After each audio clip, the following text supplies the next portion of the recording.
Ketika Nabi Ibrahim alaihissalam hendak dilempar ke perapian, sosok malaikat hadir untuk menawarkan pembebasan untuk Nabi Ibrahim alaihissalam.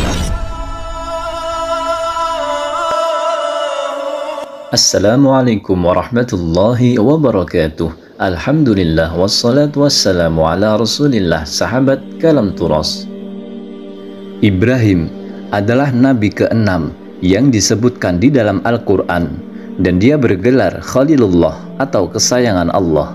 Hal ini dijelaskan dalam surat An-Nisa ayat 125 yang artinya, dan siapakah yang lebih baik agamanya daripada orang yang ikhlas menyerahkan dirinya kepada Allah, sedang dia pun mengerjakan kebaikan dan dia mengikuti agama Ibrahim yang lurus, dan Allah mengambil Ibrahim menjadi kesayangannya.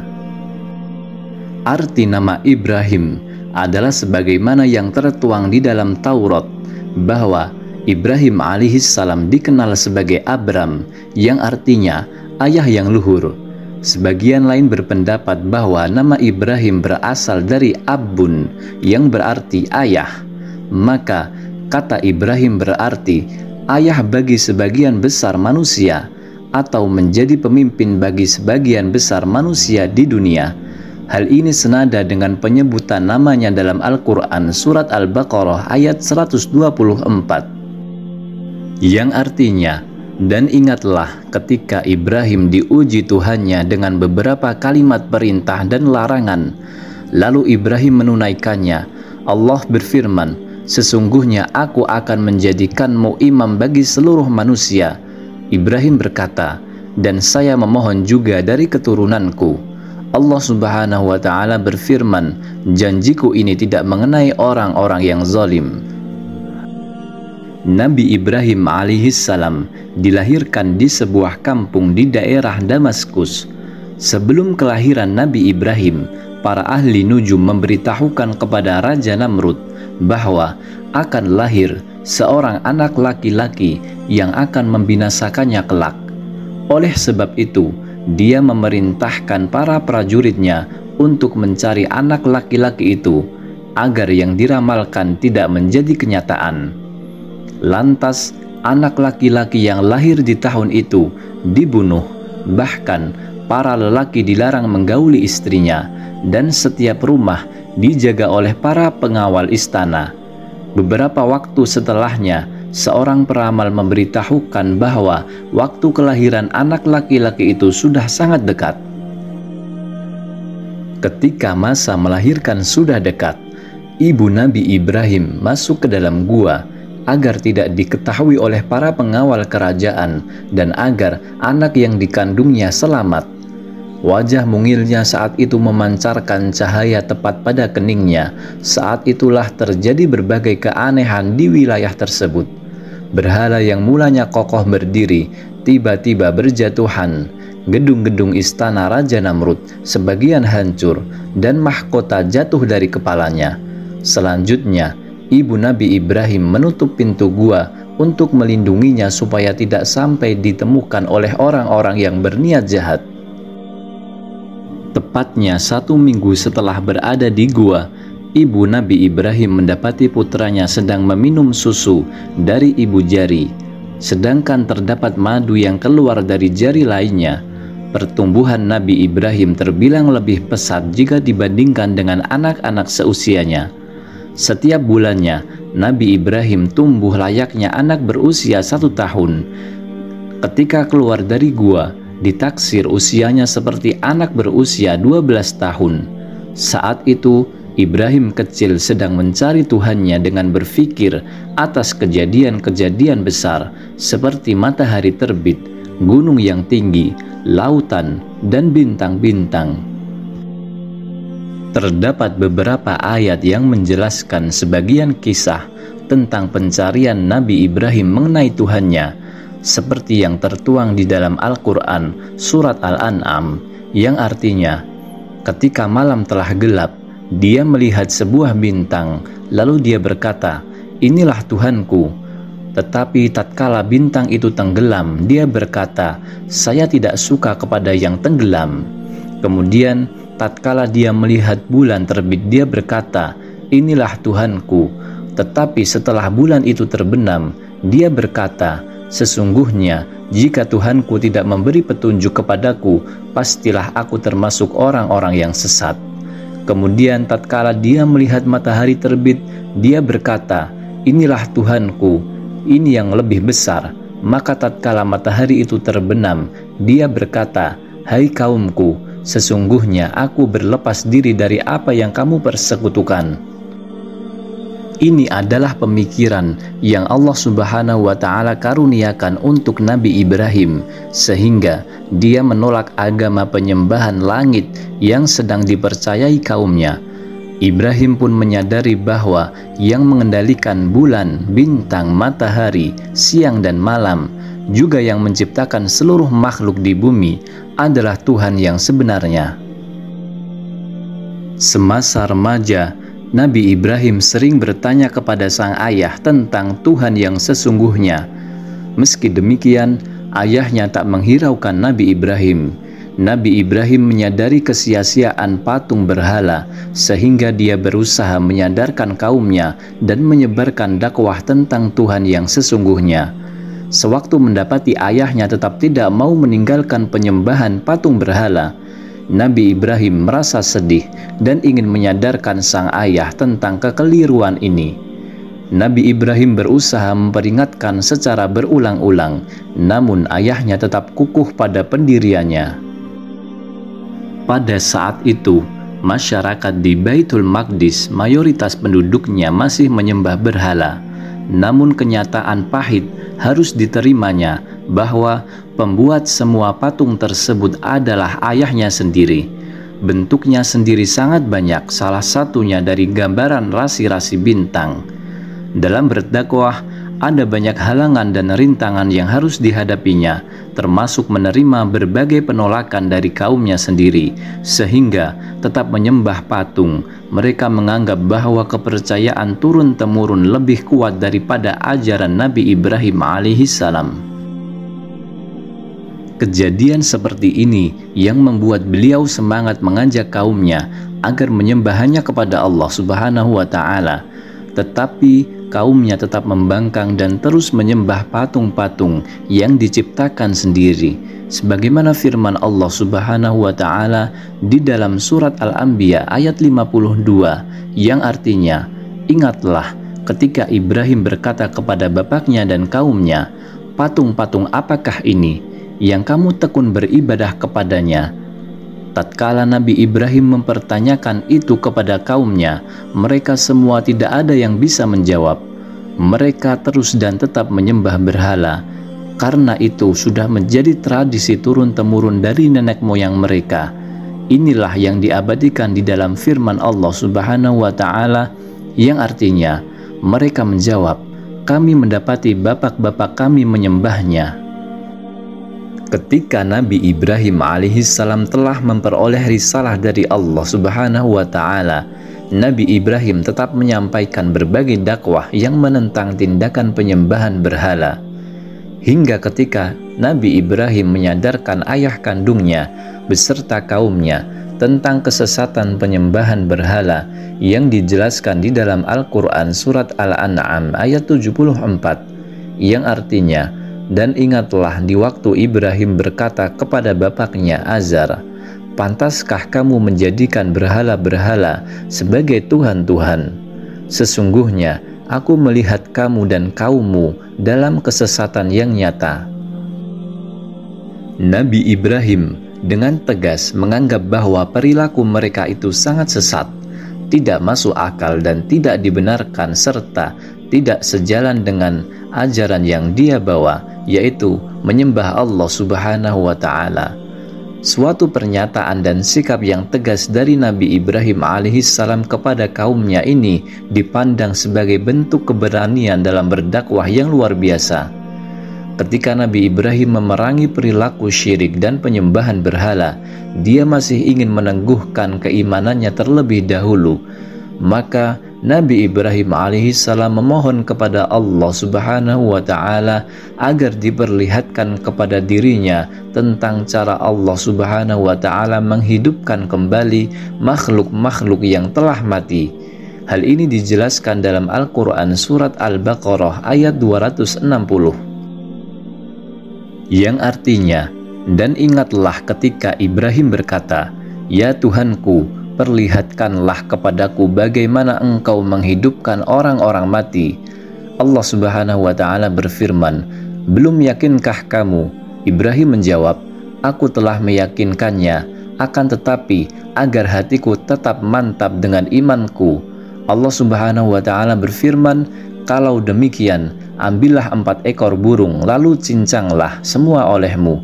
Allah Subhanahu wa Ta'ala berfirman, "Lalu letakkan di atas tiap-tiap satu bukit satu bagian dari bagian-bagian itu. Kemudian panggillah mereka, niscaya mereka datang kepadamu dengan segera, dan ketahuilah bahwa Allah Maha Perkasa lagi Maha Bijaksana." Namrud yang telah mendakwakan diri sebagai raja di muka bumi memerintahkan untuk mendirikan sebuah bangunan sebagai tempat menyembah patung berhala. Ketika mendapati berbagai patung berhala dijadikan sebagai sesembahan, maka Nabi Ibrahim alaihissalam bertekad untuk menghancurkan berhala-berhala tersebut sebagai bentuk pembuktian bahwa patung-patung berhala itu hanyalah benda mati yang tidak dapat bertindak apapun. Nabi Ibrahim kemudian datang untuk meruntuhkan segala patung terkecuali sebuah patung terbesar yang dianggap sebagai sesembahan paling hebat bagi kaumnya. Dalam Al-Quran, surat Al-Anbiya dijelaskan, yang artinya, mereka menjawab, "Apakah kamu datang kepada kami dengan sungguh-sungguh, ataukah kamu termasuk orang-orang yang bermain-main?" Ibrahim berkata, "Sebenarnya Tuhan kamu dialah Tuhan langit dan bumi yang telah menciptakannya, dan aku termasuk orang-orang yang dapat memberikan bukti atas yang demikian itu. Demi Allah, sesungguhnya aku telah melakukan tipu daya terhadap berhala-berhalamu sesudah kamu pergi meninggalkannya." Maka Ibrahim membuat berhala-berhala itu hancur terpotong-potong, kecuali yang terbesar dari patung-patung yang lain, agar mereka kembali untuk bertanya kepadanya. Ketika mendapati patung-patung yang hancur beserta puing-puing reruntuhan di tempat berhala mereka, Raja Namrud dan para penyembah berhala lainnya merasa marah. Kemudian mereka hendak menghukum orang yang melakukan tindakan ini. Nabi Ibrahim yang dikenal berani menantang penyembahan berhala dipanggil untuk dihakimi. Mereka bertanya, "Apakah kamu yang melakukan perbuatan ini terhadap sesembahan-sesembahan kami, wahai Ibrahim?" Nabi Ibrahim menjawab, "Sebenarnya patung terbesar itulah yang melakukan hal ini. Cobalah tanyakan kepada benda itu jika memang dapat berbicara." Mereka pun mulai tersadar, lalu dengan kepala tertunduk mereka berkata, "Sesungguhnya kamu telah menyadari bahwa berhala-berhala itu memang tidak dapat berbicara." Nabi Ibrahim alaihissalam berkata, "Lalu mengapa kalian menyembah kepada yang selain Allah?" Mendengar pernyataan Nabi Ibrahim, para pengikutnya tersadar dan terpikir oleh mereka Tuhan yang selama ini disembah tidak dapat melihat, mendengar, dan bergerak. Hal ini membuat Raja Namrud menjadi semakin murka. Mendengar pernyataan Nabi Ibrahim itu, mereka tidak serta-merta menyerah dan mengakui dosanya. Justru mereka hendak membunuh dan membakar Nabi Ibrahim. Para penyembah berhala itu beramai-ramai mengumpulkan kayu bakar untuk membuat perapian besar. Di dalam Al-Quran dijelaskan, yang artinya, mereka berkata, "Bakarlah dia dan bantulah Tuhan-Tuhan kamu, jika kamu benar-benar hendak bertindak." Mereka berkata, "Dirikanlah suatu bangunan untuk membakar Ibrahim, lalu lemparkanlah dia ke dalam api yang menyala-nyala itu." Mereka hendak melakukan tipu muslihat kepadanya, maka kami jadikan mereka orang-orang yang hina. Maka tidak adalah jawaban kaum Ibrahim selain mengatakan, "Bunuhlah atau bakarlah dia." Lalu Allah Subhanahu wa Ta'ala menyelamatkannya dari api. Sesungguhnya pada yang demikian itu benar-benar terdapat tanda-tanda kebesaran Allah bagi orang-orang yang beriman. Kemudian Raja Namrud, yaitu orang yang telah mengajak seluruh penduduk negeri agar menyembah berhala, menyatakan secara angkuh, hal ini akan menjadi bukti siapa raja dan dewa di muka bumi ini, serta siapa yang manusia biasa. Kalian akan menyaksikan pada hari ini bahwa orang itu Ibrahim dilenyapkan di perapian akibat berani menyatakan bahwa kelak Tuhannya membakar kaum kita. Maka biarlah Tuhannya yang menyelamatkan orang itu, sementara akulah Tuhan yang menyelamatkan kalian, bukan orang itu. Ketika Nabi Ibrahim alaihissalam hendak dilempar ke perapian, sosok malaikat hadir untuk menawarkan pembebasan untuk Nabi Ibrahim alaihissalam, supaya dapat melarikan diri menghadapi hukuman kaumnya. Namun Nabi Ibrahim alaihissalam berkata, "Cukuplah yang Maha Melindungi yang memberi keselamatan kepada diriku." Lalu malaikat tersebut beranjak pergi. Ketika Nabi Ibrahim alaihissalam dilempar ke perapian yang membara, seketika Allah Subhanahu wa Ta'ala berfirman kepada api supaya menjadi dingin terhadap Nabi Ibrahim, yang artinya, kami berfirman, "Hai api, menjadilah dingin dan menjadi keselamatanlah bagi Ibrahim." Mereka hendak berbuat makar terhadap Ibrahim, maka kami menjadikan mereka itu orang-orang yang merugi. Maka api dari Allah Subhanahu wa Ta'ala hadir untuk melindungi Nabi Ibrahim alaihissalam supaya dapat berjalan dalam keadaan selamat dari tengah-tengah perapian itu. Mendapati Nabi Ibrahim alaihissalam selamat dari tengah-tengah perapian yang membara, sebagian besar orang berpegang pada pendapat masing-masing serta tidak mengakui satu sama lain. Bahkan mereka enggan mengakui Allah Subhanahu wa Ta'ala. Walaupun orang-orang tersebut mengakui kebenaran ajaran Nabi Ibrahim alaihissalam di dalam hati mereka, mereka memiliki kedengkian serta tidak mau menanggung rasa malu. Nabi Ibrahim alaihissalam kemudian maju seraya menyatakan bahwa dia hanya beriman kepada Allah, juga dia hanya berserah diri kepada kehendak Allah. Maka Allah Subhanahu wa Ta'ala memilih Nabi Ibrahim dari tengah-tengah umat manusia sebagai manusia pilihan Allah, seperti yang dijelaskan di dalam Al-Quran.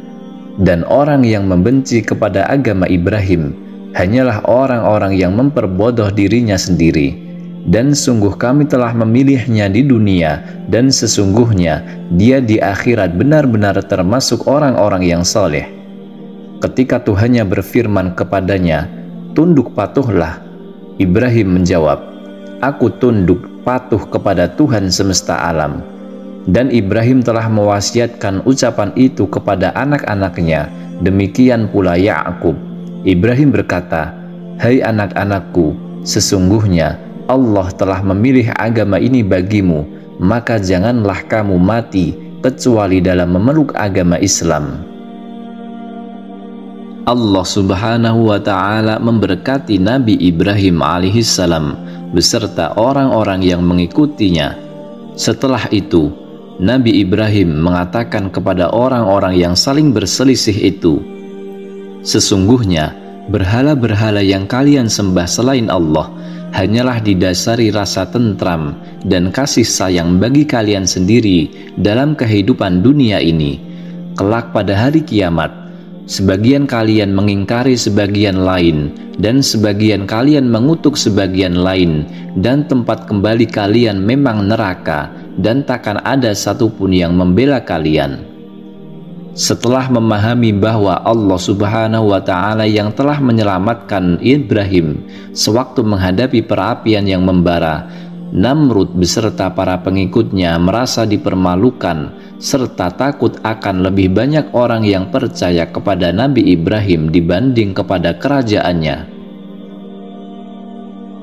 Kemudian Raja Namrud berupaya mengalahkan Nabi Ibrahim alaihissalam dengan memberi pertanyaan sebagai tantangan. "Kami sadari bahwa kamu memang tetap hidup dari tengah-tengah perapian. tetapi kamu tidak menghadirkan sembahanmu di hadapan kami, maka kami takkan percaya kepadamu." Nabi Ibrahim kemudian mengatakan, "Tuhankulah yang menghidupkan maupun yang mematikan siapa yang Dia kehendaki, sebab Dialah yang maha kuasa atas segala hal yang berada di langit maupun di bumi." Seketika Raja Namrud memanggil 2 orang budak, lalu Namrud membunuh salah satunya dan membiarkan seseorang yang lain tetap hidup. Namrud semakin menyombongkan diri, "Aku pun memiliki kuasa di bumi terhadap orang-orang itu, sebab akulah raja, dan aku pun dewa yang sanggup menghidupkan maupun mematikan. Maka aku bertaruh dengan seluruh budak yang kumiliki bahwa kamu takkan bisa menunjukkan bukti-bukti tentang Tuhanmu itu kepada diriku." Nabi Ibrahim alaihissalam berkata, "Sekalipun kamu memberi seisi bumi kepadaku, ketahuilah bahwa segala yang ada di bumi beserta yang ada di langit adalah milik Allah Subhanahu wa Ta'ala. Maka lihatlah ke arah matahari yang terbit itu. Sesungguhnya Allah telah menerbitkan matahari dari arah timur. Jika memang terdapat kuasa pada dirimu terhadap matahari, maka terbitkanlah matahari dari arah barat."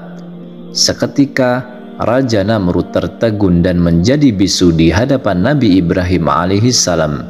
Lalu banyak orang yang meninggalkan dan memisahkan diri dari kepemimpinan Namrud, dan mereka mendirikan kekuasaan mereka sendiri. Dengan diiringi banyak pengikut, Nabi Ibrahim alaihissalam meninggalkan tempat kelahirannya untuk memenuhi perintah Allah Subhanahu wa Ta'ala. Nabi Ibrahim sempat mengajak ayahnya agar meninggalkan penyembahan berhala dan berangkat bersamanya dalam mengikuti perintah Allah. Namun sang ayah yang telah merasa lelah terhadap seruan-seruan semacam ini menghendaki Nabi Ibrahim pergi meninggalkannya untuk waktu yang sangat lama. Meskipun demikian, Nabi Ibrahim masih sempat berdoa memohonkan pengampunan untuk ayahnya sebagai janji dan wujud anak yang berbakti terhadap orang tua. Akan tetapi terdapat peringatan Allah yang menyadarkan Nabi Ibrahim supaya tidak lagi memohonkan pengampunan untuk ayahnya, sebab ayahnya merupakan orang yang menolak serta memusuhi penyembahan kepada Allah. Allah Subhanahu wa Ta'ala memilih keluarga Nabi Ibrahim supaya menerima karunia istimewa di antara umat manusia di muka bumi, yang dijelaskan di dalam Al-Quran, yang artinya, "Dan kami anugerahkan kepada Ibrahim, Ishak dan Yakub, dan kami jadikan kenabian dan Alkitab pada keturunannya, dan kami berikan kepadanya balasannya di dunia, dan sesungguhnya dia di akhirat benar-benar termasuk orang-orang yang saleh." Sebagaimana Allah Subhanahu wa Ta'ala telah berjanji kepada Nabi Ibrahim bahwa dia beserta golongan pengikutnya akan memperoleh berkat beserta karunia yang berkenan di dunia beserta anugerah yang kekal di akhirat, yakni upah terbaik untuk hamba-hamba Allah yang beriman. Atas pengabdian sepenuhnya ini, maka Allah Subhanahu wa Ta'ala memberkahi Nabi Ibrahim serta menyampaikan kabar kelahiran Ishak. Demikian pula Yakub sebagai penerus. Dalam Al-Quran, Allah Subhanahu wa Ta'ala berfirman, "Maka ketika Ibrahim sudah menjauhkan diri dari mereka dan dari apa yang mereka sembah selain Allah, kami anugerahkan kepadanya Ishak dan Yakub, dan masing-masingnya kami angkat menjadi nabi, dan kami anugerahkan kepada mereka sebagian dari rahmat kami, dan kami jadikan mereka buah tutur yang baik lagi tinggi." Nabi Ibrahim alaihissalam memiliki 2 istri. Istri pertamanya adalah Sarah, dan istri kedua adalah Siti Hajar. Sebelum kelahiran Ishak dan Yakub dari istri pertamanya, yaitu Sarah, Nabi Ibrahim alaihissalam dan istri keduanya, yaitu Hajar, dikaruniai seorang putra terlebih dahulu setelah penantian lamanya, yang diberi nama Ismail. Selang beberapa waktu setelah kelahiran Ismail, Allah Subhanahu wa Ta'ala memerintahkan Nabi Ibrahim untuk memindahkan istri dan putranya ke kota Makkah. Ternyata terdapat rahasia di baliknya, yakni tempat tujuannya adalah lokasi di mana Ka'bah nantinya akan berdiri kokoh. Dahulu, kota Makkah merupakan sebuah wilayah dengan panas yang terik dan tanah yang tandus. Hanya saja, kenyataan pahit harus diterimanya bahwa beliau harus ditinggalkan bersama putranya oleh Ibrahim. Keyakinan kepada Allah Subhanahu wa Ta'ala yang membuat mereka dapat bertahan dan memenuhi segala perintahnya. Saat datang perintah untuk tinggal di kota Makkah, akhirnya Ismail dan ibunya diantar ke sebuah tempat yang sangat tandus, sampai pada akhirnya kehabisan persediaan makanan dan minuman. Siti Hajar kebingungan karena tidak bisa menyusui Ismail. Sampai pada akhirnya Siti Hajar berlari kecil dari Bukit Sofa ke Marwah sampai 7 kali. Namun ada sebuah keajaiban terjadi, tepatnya pada bekas hentakan kaki Ismail keluar mata air. Sebab munculnya secara mendadak dan memancar, akhirnya mata air tersebut dinamakan Zam-Zam. Setelah melalui perjalanan panjang dan melewati berbagai ujian bersama kedua orang tuanya, Ismail tumbuh menjadi sosok pemuda yang begitu taat. Ketakwaannya bahkan membuatnya tidak goyah meski berbagai godaan menghampirinya silih berganti untuk mempersiapkan sebagai penerus ayahnya. Saat itulah muncul perintah yang menguji keimanan keluarga Ibrahim alaihissalam, yakni tiba waktunya datang perintah untuk menyembelih putranya sendiri. Meski awalnya tidak yakin, namun anak dan istrinya mendukung keputusan untuk mematuhi perintah Allah Subhanahu wa Ta'ala. Pada suatu hari, turun perintah untuk menyembelih putranya yang sudah didambakan sejak lama. Namun Nabi Ibrahim alaihissalam masih ragu apakah mimpinya turun langsung dari Allah atau tipu daya setan semata. Namun ternyata mimpi tersebut tidak datang satu kali melainkan lebih dari itu. Akhirnya Nabi Ibrahim alaihissalam menyampaikan kepada istrinya dan setan mempengaruhi untuk membuat bimbang keduanya. Saat Ismail mendengarnya, seketika langsung menyanggupinya dan meyakinkan ayahnya untuk menjalankan perintah dari Allah, sebab dia percaya bahwa Allah Subhanahu wa Ta'ala mengetahui apa yang terbaik. Nabi Ibrahim alaihissalam yang merupakan sosok pencari kebenaran yang hakiki, bapak para nabi, dan memiliki ajaran yang menjadi sumber dari berbagai ajaran kitab samawi. Setelah melakukan berbagai pertimbangan, pada akhirnya keputusan bulat yang harus diambil adalah menyembelih putra kesayangannya, yaitu Ismail yang telah dinantikan sejak lama. Salah satu tujuannya adalah Allah Subhanahu wa Ta'ala ingin menguji seberapa besar kecintaan Nabi Ibrahim terhadap Allah setelah datangnya buah hati. Meski awalnya timbul keraguan dan ditambah dengan bisikan setan yang kemudian diusir Nabi Ibrahim dengan melemparinya dengan batu, akhirnya orang tua Ismail menyerahkan segalanya kepada Allah Subhanahu wa Ta'ala. Saat itulah kejadian mengejutkan terjadi sebagai balasan atas ketaatannya memenuhi segala anjuran Allah. Perintah penyembelihan ini memang terkesan sangat tragis, namun Allah Subhanahu wa Ta'ala menyimpan rahasia besar di baliknya. Sebelum melakukan proses penyembelihan, Nabi Ibrahim alaihissalam terlebih dahulu menajamkan pisaunya supaya putranya tidak kesakitan saat disembelih. Pada saat pisau dihunuskan tepat di leher Ismail, tiba-tiba tubuhnya oleh Allah Subhanahu wa Ta'ala digantikan dengan domba yang gemuk. Hal ini diabadikan di dalam surat As-Saffat ayat 103-105. sebagai bukti ketaatan Nabi Ibrahim dan keluarganya serta sebagai dalil disyariatkannya kurban untuk umat Islam pada bulan Zulhijjah.